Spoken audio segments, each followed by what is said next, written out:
Hear me good? Yep. Can you hear me all right? Awesome. Cool. Well, thanks you guys for tuning in. Caitlin and I, Grassfed Girl, I kind of messaged her last week and I was like, hey, would you be interested in doing a live video with me about how to stay carnivore during the holidays? Because we've got Thanksgiving next week. And I know it can be a really stressful time of year. And I know Caitlin and I have a lot in common. I just relate a lot to a lot of her posts and just her feelings around food. And, you know, we have a lot of the same struggles.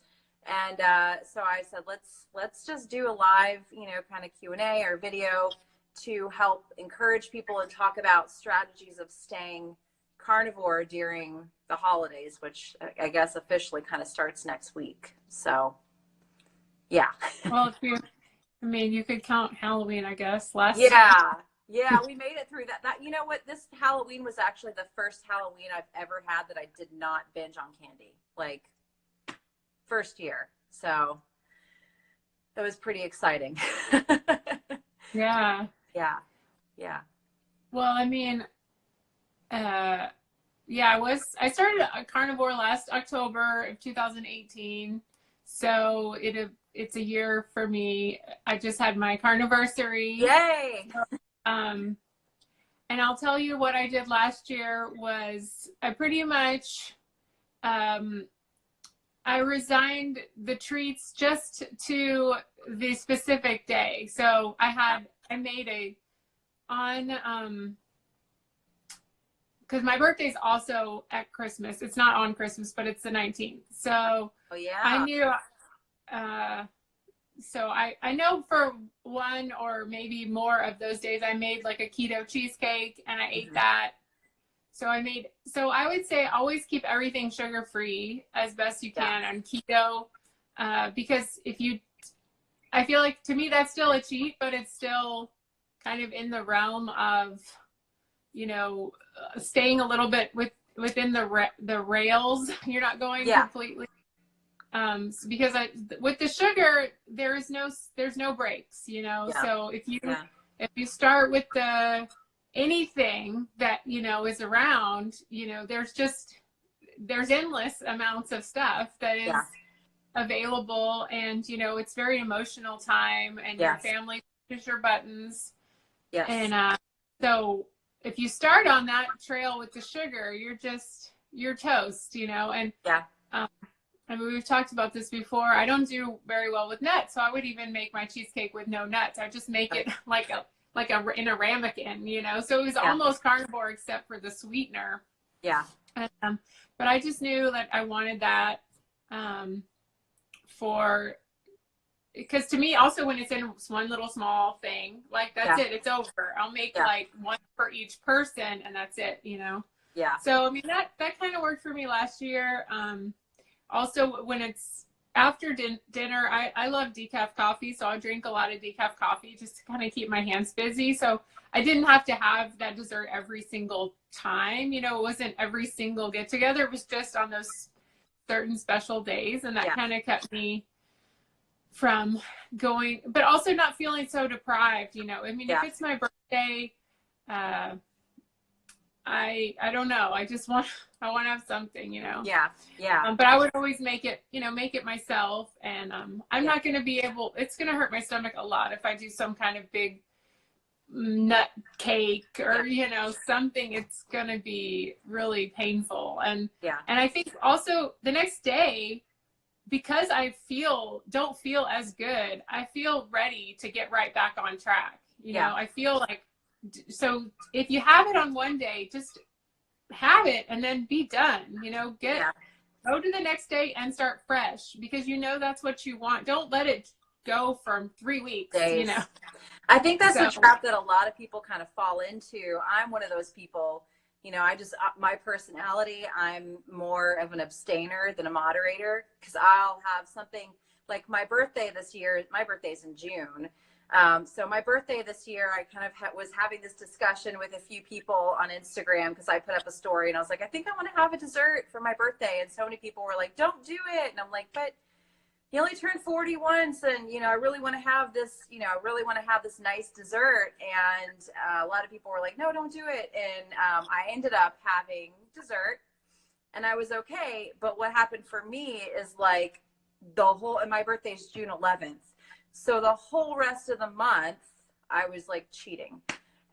It just like mentally, it's so, for me, because I just know my personality type, it's so hard for me to just have a thing on one day, because what it does to me mentally is it just kind of takes me, it's like, it gives me permission, and once I open that door of permission, it's so hard to be like, okay, we're done, we're moving on.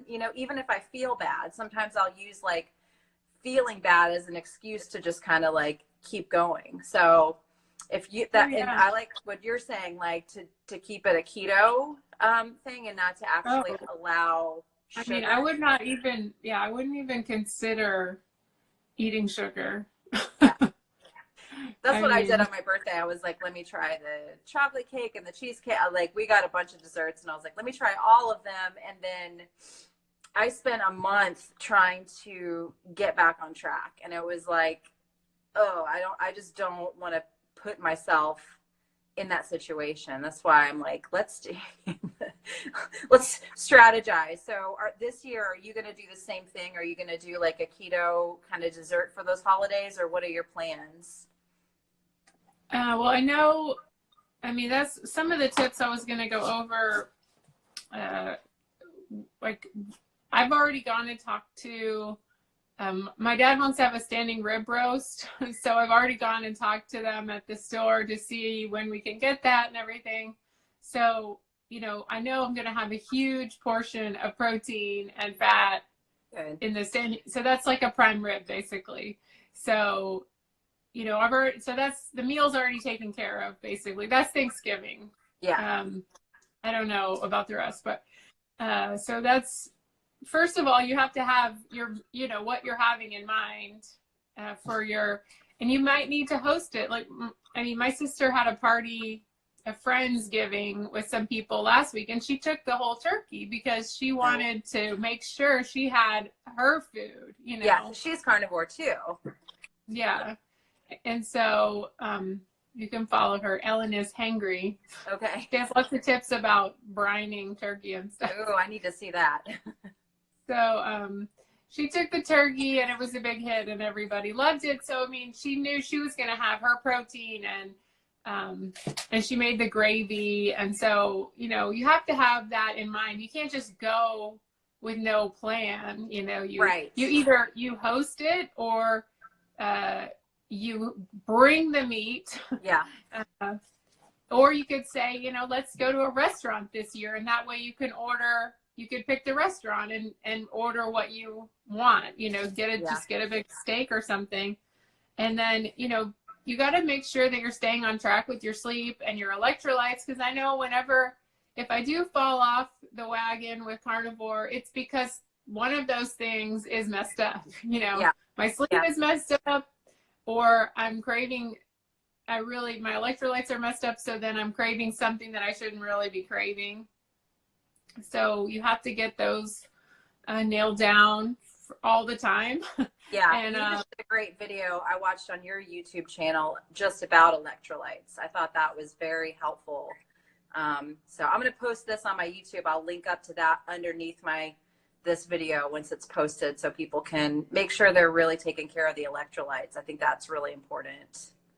Yeah, I think people make it too complicated, but you really have to just put a lot of salt in your mouth or your water. So look back on the times that you did cheat, were those things off for you? Most likely, yes. Yeah. I know. If I ever fall off, it's always because I didn't sleep good, or I got too dehydrated, or I got too depleted my salt. So those are really important things. And then I know you've talked about this a lot with your family. You just say no. Like you have occasions where you just say, no, we're going to stay home. We're not going to do whatever you want to do. So how do you, because I mean, my sister's carnivore and my dad loves meat. So my stepmom is the only one who likes chicken. so we make her chicken, and then we'll eat whatever we want. Yeah. See, that's great. You know, it's different for me because we have like two sets of families. So we have my husband's family's on one side of town, and then we have my family on the other side of town, and they are both hosting meals. One's like, you know, a noon meal, and the other one's like a 4 o'clock meal. So, you know, my husband and I have been kind of strategizing about it, of like, because our daughter, you know, and I've talked about it on a lot of videos before, I can't bring her around like a bunch of rolls and a bunch of cakes and a bunch of desserts, and that's all going to be out there. And so, you know, I've kind of, and that's actually, you know, it's kind of a good thing because then I'm not going to have to be around that stuff so much as a temptation.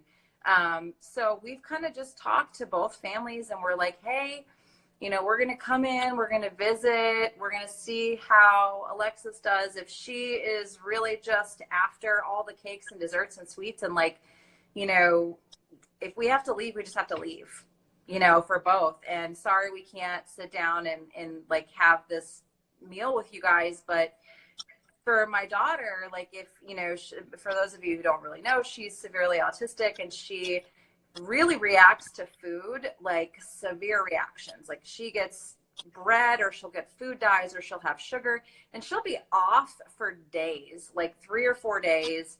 She'll be crying hysterically. She'll get really bad behaviors. Like, she'll get violent. She'll scratch us. Like, she's a great kid, but she really is sensitive to foods. And so, you know, thankfully they are pretty understanding of that. So, you know, I guess we're lucky in the regards that we can kind of just drop in, say hello to everyone, and if it gets overwhelming, leave.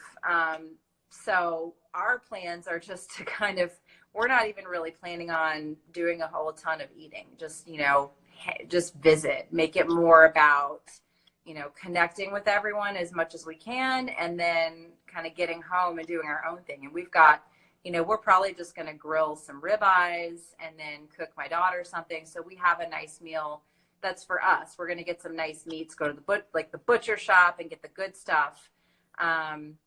You know, because those events with all the food and the buffets and all that stuff is just like, it's really hard for her, you know, and it's hard for us too to deal with the aftermath of that too. So, I mean, I think it's like that for all kids. I mean, I know I mean, maybe not as severe, but I think all kids start at, you know, they all react to sugar.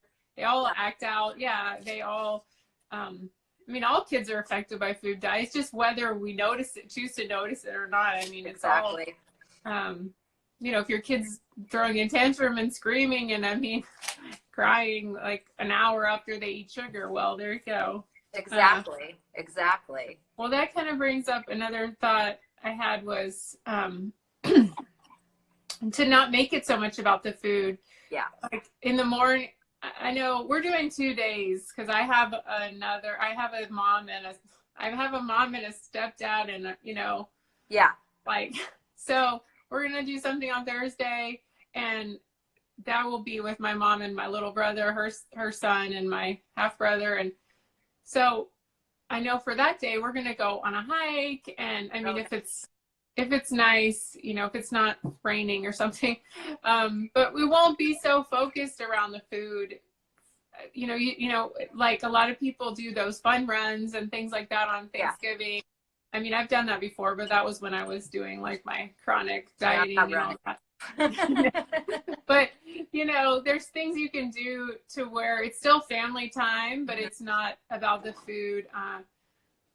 And I think finding something like that where you go to a park or something where you're just getting away from that, just sitting and stuffing yourself kind of thing. I mean, we might go to a restaurant on Thursday. I don't know.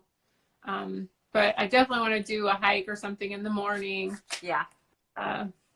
So, I mean, there's lots of things you can do. You don't have to do what you know, and I used to live in San Francisco where everybody's from everywhere else. And so you honestly, a lot of the time you wouldn't even realize it was a holiday because it's so multicultural that Oh, a lot wow. of people don't even do the things that like they do in the South. You know, it's so different because I Yeah. mean, we're both from here, and it's like, I like that in a way, Yeah. because you don't have to, it's not like this mandate, you have to do this, you know, Yeah. everybody's It's doing it. Like, Southern people. My family, very, very Southern. It's almost like and this is something I've had to do years of working on. It's like they make you almost kind of feel guilty if you don't eat the food and if you don't sit down at the dinner table and you don't, because my mom was kind of starting in on me last week of like, you know, you guys are going to come and sit down, aren't you, at least this year? Because I think last year we kind of had to like cut and run because Alexis was having a hard time. And I was like, no, I'm not going to watch her stuff 16 rolls in her face and have to deal with a nightmare for the whole weekend. No. So she was kind of guilt tripping me a little bit because she's, you know, Southern lady that we do casseroles. We do, we do multiple desserts and ice creams and everything. And if you don't eat it, you know, you're offending someone. So I've had to like, over the years, really work with my family and be like, hey, like, I love you, you know, try to make my mom feel valued in some other way than me eating and try to help her understand. Like she's seen my daughter like have enough meltdowns. I'm actually like, it's like I said, it's almost a good thing. Cause for me, when I used to be like, oh, I'm just not gonna, you know, eat that, like she would get really upset. But with Alexis, she's kind of like, oh, I've seen you have to like physically drag her out of the house before after she's eaten stuff. So I kind of get it a little bit more. But just having like being able to tell your family no, I think that's hard for a lot of people because we don't want to disappoint our family members, especially our moms and grandmas and, you know, our aunts and all that. We worry about what they're going to say. So I think but that's I hard. think but that just goes back to, I mean, that goes back to everyday life. I mean, as I've gotten older, and I'm sure you've realized this too, it's just everybody wants to put you in a box. You know, everybody wants to, because that makes them feel better. Yes. It makes, I mean, just remember when you weren't married and they were like on you, get married, get married, get married. And then have a kid, have a kid, have a kid, have a kid, and go to college, whatever the hell it was. Yeah. That makes them feel, okay, check, check, check. You know, the boxes are full. So, okay, Sarah's doing all right. We can relax, you know. Right. And it's the same thing, you know, fit into our box of Thanksgiving, you know, it has to be this way. And I mean, it's kind of nice. My parents are getting older and they're not as into the cooking now. They want us to cook. Because my husband's a chef. My sister loves to cook. So they kind of like, whatever y'all want to do, you know, they're not as, and, you know, my grandparents are not, I mean, most of them are dead. I have one grandma that's still alive, but it's not the way it was when I was a kid, you know, where they decide everything. I feel like we have a lot more autonomy now to decide what we want to do. And so that, I mean, it depends on your phase of life too, Yeah, that's true. And one thing I heard Keto Mary say the other day was, you know, sometimes we go to parties or we go to holiday things and we make a big deal out of it. Oh, I wish I could eat that, or I can't eat that, and I won't touch that, you know. And I think that that's really important for anyone going to a big event. Like most of the time people are kind of so busy, like focusing on what they're eating or maybe watching their kids or, you know, interacting socially. Unless you bring it up and unless you make it a big deal, they're not necessarily going to even notice. Because I've had so many scenarios of places that I've been and I'll just eat beforehand, you know, I'll just eat a big ribeye or something really satiating, like, so that I'm just stuffed, I'm not hungry, and I'm just going to just socialize, you know. So I think that could be something for other people as well, because, you know, once you start making an issue out of it, everyone else is going to be like, well, why are you doing that? And Why Yeah, exactly. ours? Yeah, just keep your mouth shut. Yeah. Especially if you're new to carnivore, do not open that can of worms at Thanksgiving. Like, Yeah. just kind of push some veggies around on your plate and, eat the turkey and the ham or whatever the heck is there, and just talk about the weather or something. Like, it is not the time to talk about cholesterol or anything like that, or heart disease or vegetarianism or anything else. Like, no. nobody's gonna notice how much you eat, or as long just eat and don't say anything. I mean, I've definitely pushed some veggies around on my plate, and in situations where people didn't know me maybe as well or something like that, and I didn't want to make a big fuss, so as long as you eat something, they probably won't notice. Drink a lot of LaCroix or whatever. Yeah, exactly. And so did you want to go over some of the questions that you got sent in? Did you get some questions too? I just had a few questions, but I don't know if you got it. I had a couple, yeah. But, okay. And go ahead.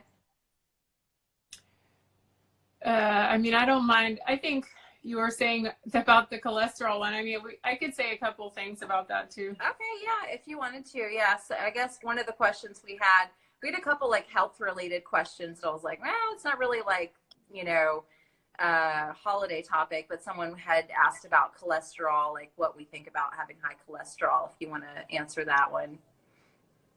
Well, they were saying that, I don't remember everything they said, but it was basically like their total cholesterol was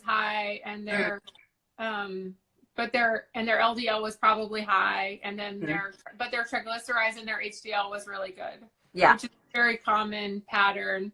Yeah. I know the thing is, you want to look at, one of the best books about that is Cholesterol Clarity by Jimmy Moore and Dr. Westman.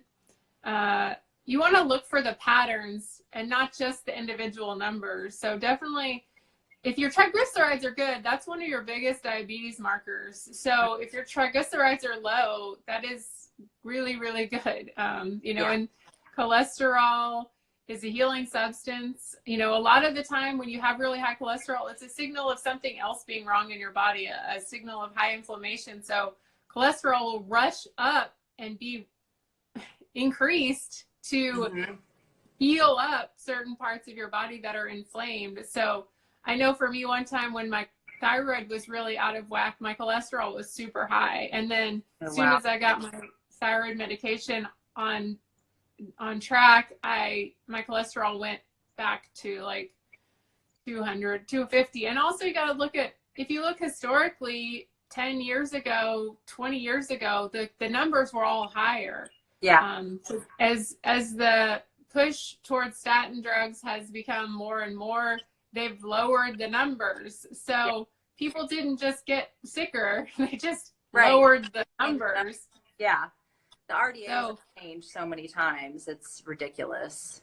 Yeah. I mean, and so, and I would just go get a second opinion, third opinion. Yeah. And there's also certain changes of time of the day, how long ago it was since you ate. Yeah.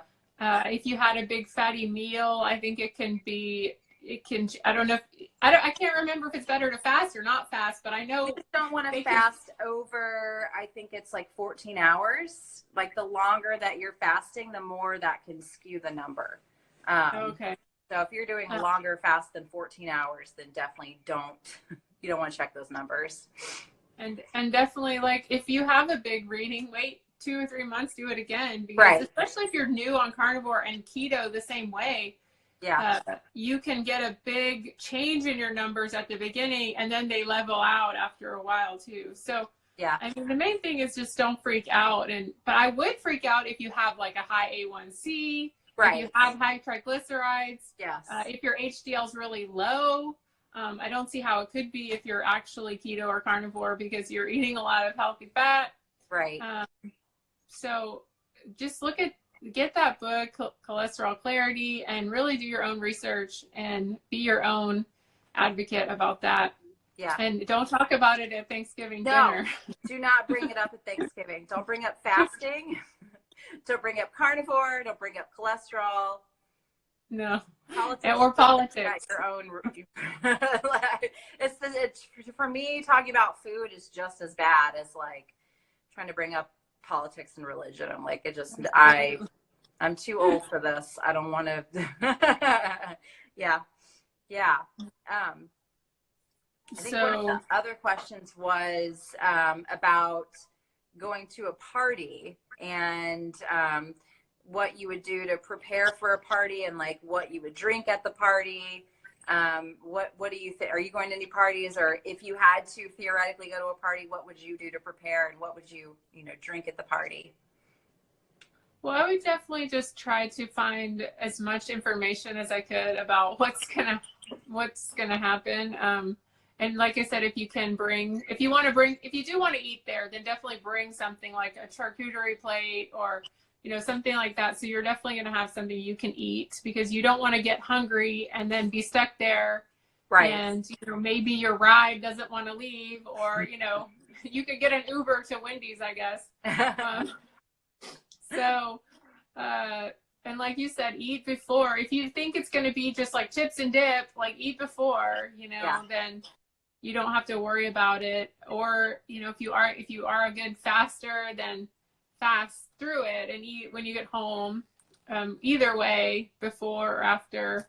But I don't believe that, especially in the holidays, especially if you're new to carnivore, you need to eat as much as you can, because you're not going to be strong enough to go in a party hungry. Right.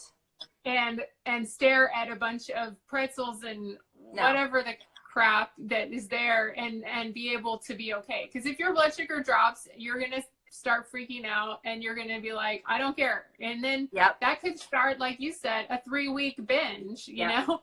Yeah. So exactly what it would be for me. It's like, I'm getting on this train. I have no idea when it's going to stop. So don't even go there. And I mean, you have to go back to your why too. I mean, why did you start this? It's probably because you have a health problem, or you have so you're saying, well, I'm going to go for another 2 months and feel worse and maybe be even sicker than I am now when I decide to start this, Right. Exactly. And I think an important thing for people is drinking at a party. I think that for me, I don't drink at all, but alcohol for sure, if you're drinking at a party, is going to lower your inhibitions. It's also going to lower your blood sugar. That's one thing alcohol does, is it lowers your blood sugar. So it's going to make you more hungry and more susceptible to just put in whatever. Yeah, it's gonna spike your blood sugar and then drop you down way low after. That's what I meant to say. Yeah, I mean, it's gonna drop it, but lower than even that you ever felt before, and that's why you get those late night munchies. Yep. That's that feeling from college when you were like in the Taco Bell drive-through, that you like have to eat something. Yeah. So yeah, our advice would be don't drink, because neither one of us drinks. Yeah. Because we have such problems with sugar and alcohol that we can't even drink one drink. But if other than that, if you are able to drink one drink, I mean, always choose like a plain liquor with no added sugar. So don't get a Bailey's, for example. No. Get just like a vodka soda or, I don't even know. I quit drinking 13 years ago. So wow. So I forgot. No, I used to drink Diet Coke and like Bacardi, Oh yeah. like in college, which is also, a low carb thing. Yeah. But you definitely don't want to have, alcohol does react like sugar in your body. So don't add any more sugar to it. So that is definitely if you make a drink, make it with your own. I know my sister likes that White Claw stuff.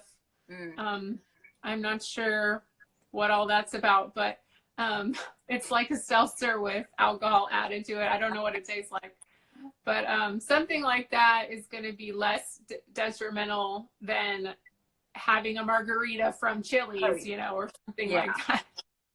or a white Russian or just, no. yeah, no. That sounds good. Yeah. But I love anything with cream in it. I'm like Oh, yeah. there. You know, I don't even need the alcohol. Just give Yeah, me the just give me the cream cream. and the coffee. Yeah, exactly. Just Yeah. anything like that. Oh my gosh, like Haagen-Dazs. That's Oh my gosh. favorite. Like coffee Haagen. Oh God, that sounds really good. No, no. Yeah, but that's why, like, I mean, having, I just say stay away from sugar altogether Yeah, because, I mean, and even for me, sugar substitutes are a problem. I I mean, can't do them. I've had I to. tried to eat some whipped cream and it was made with Lakanto, but it just was like, it's like a trough, you know? Yeah, yeah, It's just, so I'd rather just not go there. yeah. Sugar, the sweeteners just kind of perpetuate my sweet tooth because they are sweeter than sugar. So you have to think about what it's doing to your brain and then the chemical reaction that's going on inside your body. And I don't think anybody really knows what those things are made out of anyway. So, But I mean, if you are going to eat it, I think it's better to eat that than eat sugar for yeah. Going really crazy and completely losing. Let's see if we had some questions Yeah. earlier in here. Can you see them, or I'll go back? I can't be able to see them. Okay, let's see here. There was. I saw a couple. Okay, I would like to know. I would like to know what I see in the dishes they publish seems fat without cooking. Could you explain to me where do you buy it, please? What is that? I don't understand that one. I don't get that one either. All right. Okay, somebody said that you made that so simple for me, electrolytes. I carry my real salt with me. I guess they're talking about my video. Oh yeah, the electrolyte video. That was really good. And somebody was talking about that you take good care of your daughter. Aw. And then they were saying how when you have your first kid, that right after that they say, "When's your second When's kid?" your second kid? Yeah. And somebody said we taught them how to say charcuterie. I can't say it. I'm not even gonna try. I mean, it's only taken me. I mean, I grew up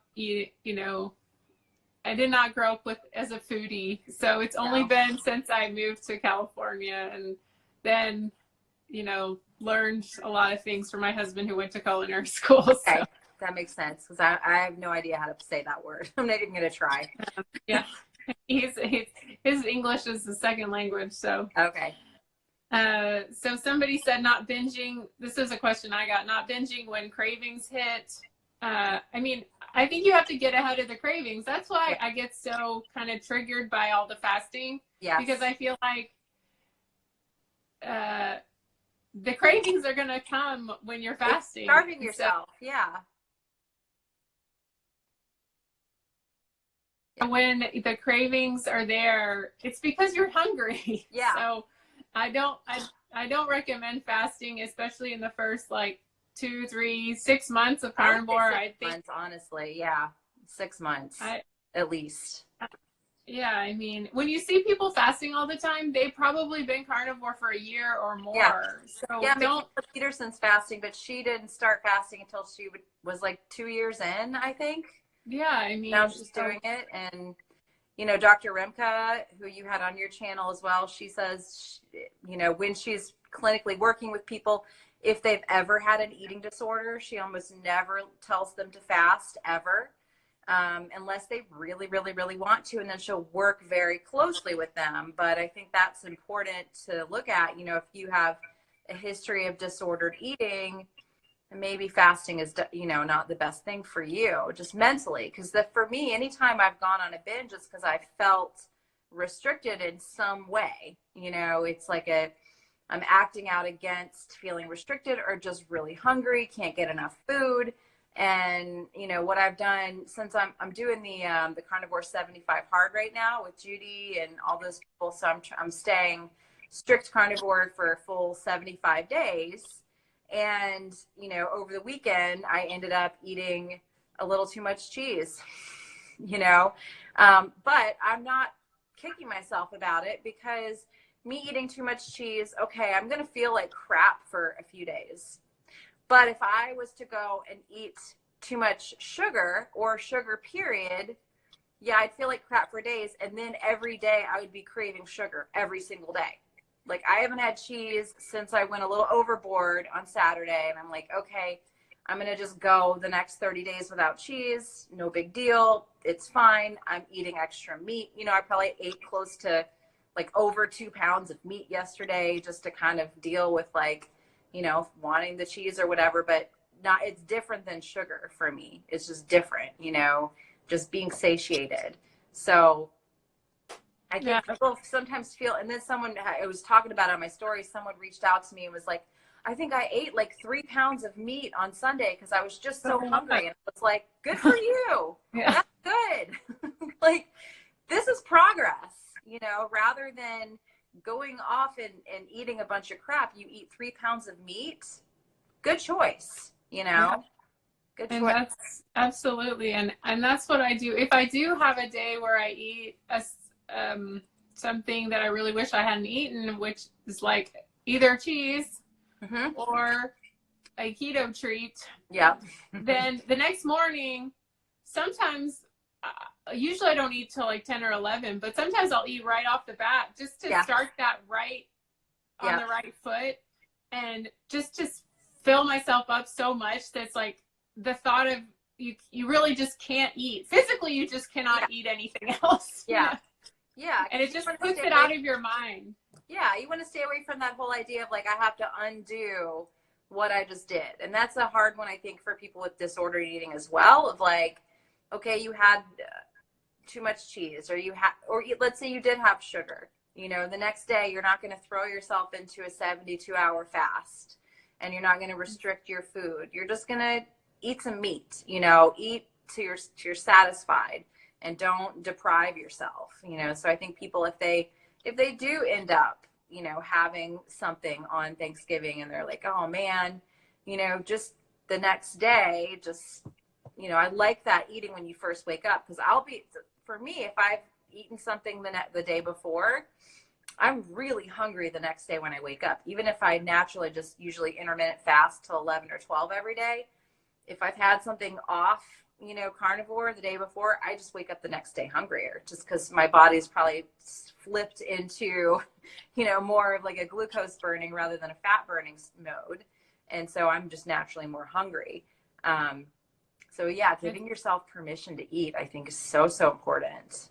Yeah, I'd say the worst thing you could do is say, well, I'm going to punish myself with some kind of a fast. Because that's just going to lead you, I think, back to another treat. Yeah, I got through this fast, and I can, you know, now I can have another treat. So yeah. And I mean, you just have to check in with yourself. Like, are you somebody who can have one keto treat on Thanksgiving and be done with it? Or is it going to set you on a path of 3 weeks of binging, you know, and you have to decide that for yourself? Or like, I feel like I have a safe zone of like, okay, well, I'm going to do one keto treat here. I may have a little more cheese over Christmas or Thanksgiving. Yeah. But that's that's the extent of my cheats. You know, I'm not eating sugar. I'm not going to, you know, maybe I'll have a Red Bull one day, you know, as a dessert with my husband or something. But I'm not seeking out, you know, tons of sugar or bread or anything. And also, I mean, I have an autoimmune disease, so I have been gluten-free for many, many years. So I just don't go there. Like, it just doesn't enter my consciousness to think, oh, okay, well, I'm just going to eat a bunch of, you know, stuffing or whatever. Yeah. So, I mean, I'd say keep it gluten-free, keep it keto. And those things will keep you really in a pretty tight zone. Keep it sugar-free completely. And I think if you do that, you'll be pretty safe. Yeah. I think so. I see a question. Someone wants to know, what are your thoughts on intermittent fasting 18/6 every day?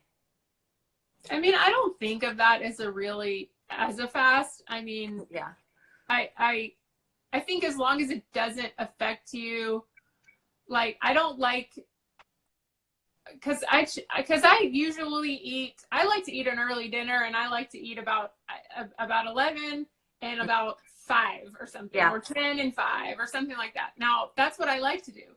Now, if my neighbors invite us to come over for steaks at 7:30, I'm not going to say, no, I'm not coming, Yeah. like, because I like to socialize, or if my parents want to invite me, or, if somebody invites me to a restaurant for lunch, and so I'll adjust, I'll eat lunch at 12. And, Yeah. I mean, so real life happens. Yes. So as long as it's not making you crazy, if it's giving you extra stress, then I don't think it's worth it. But if you're doing it effortlessly, which I think I do 18/6 a lot just without even thinking about it. Same here. Yeah. 16/8.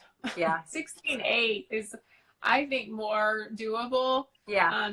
That 18/6 to me is more like an OMAD. Sorry, I guess I can't read numbers.